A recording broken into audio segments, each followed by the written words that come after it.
ನಿನ್ನೆ ನೀನು ತುಂಬಾ ಭಯ ಭಕ್ತಿಯಿಂದ ನನ್ನ ಕಾಲಿಗೆ ಬಿದ್ದಾಗಲೇ ನನಗೆ ಅನುಮಾನ ಬಂತು. ಪರವಾಗಿಲ್ಲ, ನಾಟಕ ತುಂಬಾ ಚೆನ್ನಾಗೇ ಆಡ್ದೆ. ಮುಳ್ಳನ್ನ ಮುಳ್ಳಿನಿಂದನೇ ತೆಗಿಬೇಕು. ಅದಕ್ಕೆ ನಾನು ನಿಮ್ ದಾರಿನೇ ಹಿಡ್ದಿದ್ದೀನಿ. ನನ್ನ ದಾರಿ ಏನೋ ಹಿಡ್ದೆ, ಆದ್ರೆ ಆ ದಾರಿಯಲ್ಲಿ ಒಂದು ಸಾರಿ ಜಾರು ಬಿದ್ರೆ ಹೇಳೋದು ತುಂಬಾ ಕಷ್ಟ. ಎಚ್ಚರಿಕೆ. ಅತ್ತೆ, ಅದು ನಿಮಗೂ ಅನ್ವಯಿಸುತ್ತೆ. ಎಚ್ಚರಿಕೆ ಆಗಿರಿ. ಯಾಕೆಂದ್ರೆ ನಮ್ಮಿಬ್ರ ನಡುವೆ ಹುಲಿ ಕುರಿ ಆಟ ಶುರುವಾಗಿದೆ ಅಂತ ನನಗೂ ಗೊತ್ತು, ನಿಮಗೂ ಗೊತ್ತು. ನನ್ನ ಕಾಯಿನ ನಾನ್ ನಡೆಸ್ತೀನಿ.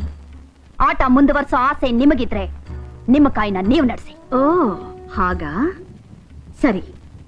ಈಗ ನೀನು ಭದ್ರವಾಗಿ ಒಳಗಿಟ್ಟಿರೋ ಹಣನ ನಾಳೆ ಮಧ್ಯಾಹ್ನ 1 ಗಂಟೆ ಒಳಗೆ ನಾನು ಭದ್ರವಾಗಿ ವಾಪಸ್ ತಗೊಳ್ತೀನಿ. ನೋಡ್ತಾ ಇರು, ಇದು ನಾನು ಜರುಗಿಸೋ ಮೊದಲನೇ ಕಾಯಿ.